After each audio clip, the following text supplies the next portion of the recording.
पाकिस्तानी साजिश के सबूत, आतंकियों की बड़ी घेराबंदी और ग्राउंड जीरो पर आर्मी चीफ मनोज पांडे की मौजूदगी संकेत है बड़े घटनाक्रम के।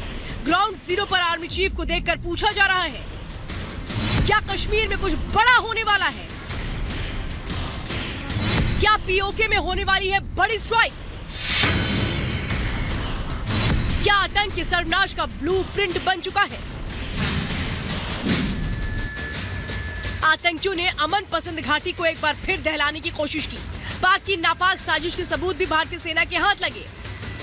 दरअसल सीमा पार से आतंक के आकाओं ने अखनूर सेक्टर में ड्रोन के जरिए हथियार और बारूद भेजा, लेकिन सुरक्षा बलों ने समय रहते ड्रोन को मार गिराया। उसके बाद जो तस्वीरें सामने आई, इस बात का सबूत है कि आतंकिस्तान में बैठे आतंकी घाटी की शांति भंग करने की बड़ी साजिश रच रहे हैं।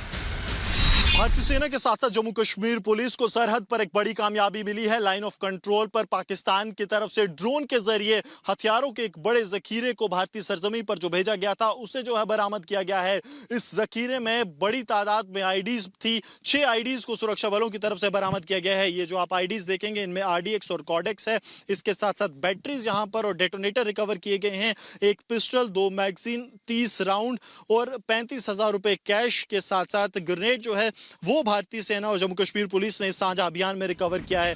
पुंछ और राजौरी में बढ़ते आतंकी हमले और सेना पर हो रहे कायराना वार पर देश में गुस्सा है। सेना के जवान लगातार आतंकियों की तलाश कर रहे हैं। आतंकियों का साथ देने वालों से पूछताछ हो रही है।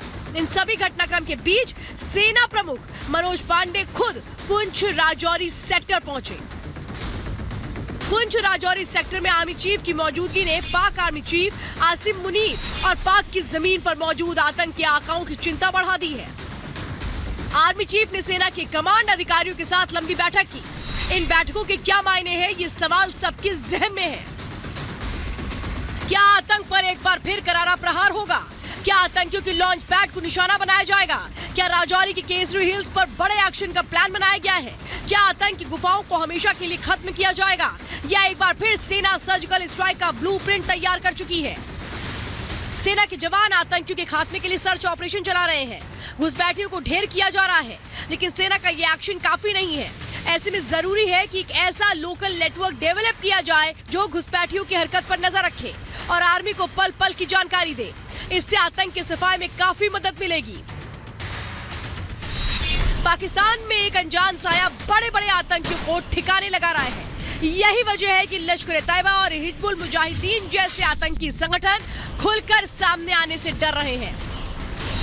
ऐसे में पुंछ और राजौरी सेक्टर में आतंक का ठेका हिजबुल्लाह ने अपने कारिंदों को सौंप दिया है, जो पीपल्स एंटी फासिस्ट फ्रंट यानी PAFF के नाम से आतंक परोस रहे हैं। कश्मीर में आर्मी चीफ की मौजूदगी से जहां सेना का हौसला बढ़ा है, वहीं आतंकियों की टेंशन बढ़ गई है।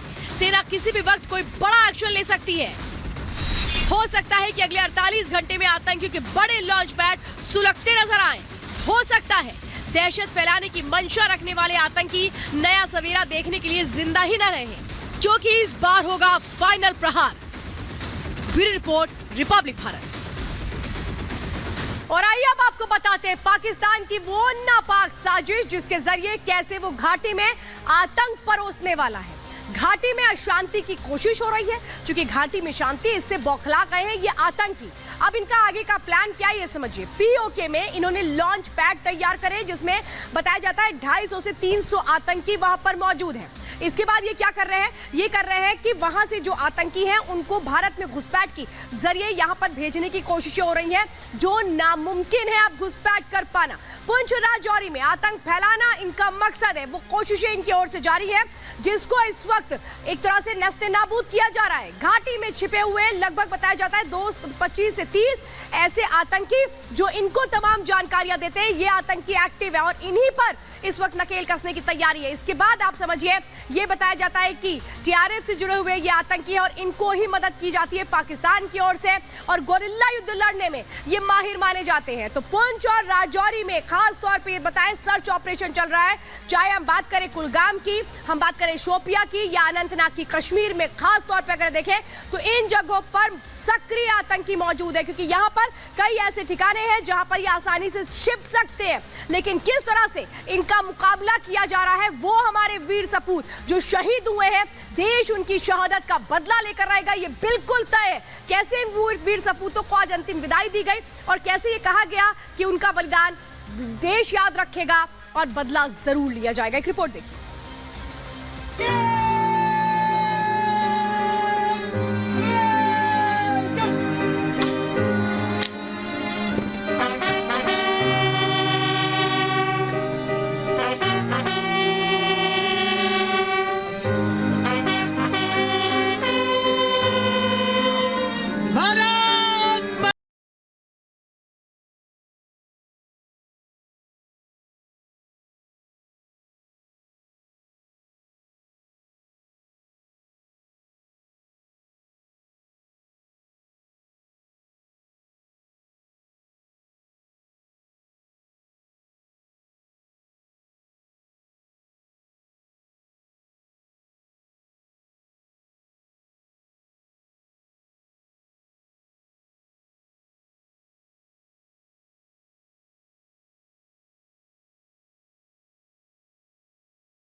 खंड चौबेपुर के भावपुर ग्राम पंचायत से हमारे करण यादव जी शहीद हुए हैं देश के लिए, और देश के लिए जो जज्बा है उनका, उसकी मैं बहुत सराहना करता हूँ। तो जवाब देना चाहिए पाकिस्तान को। हम लोग ऐसे मिटते रहेंगे, कब तक मिटते रहेंगे?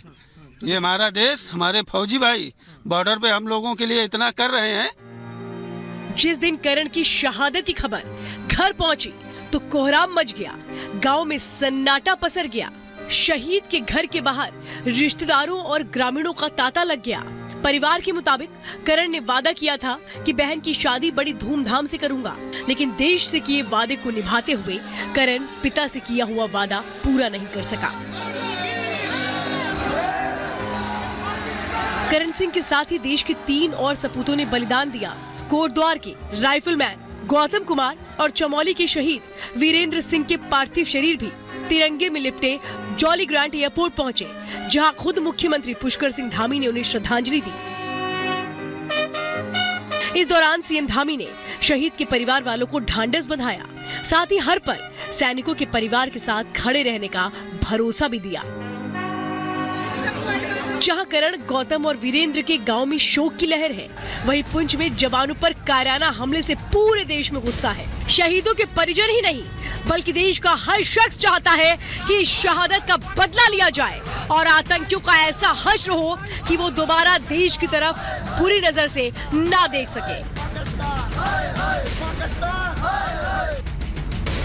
Bureau report, Republic Bharat.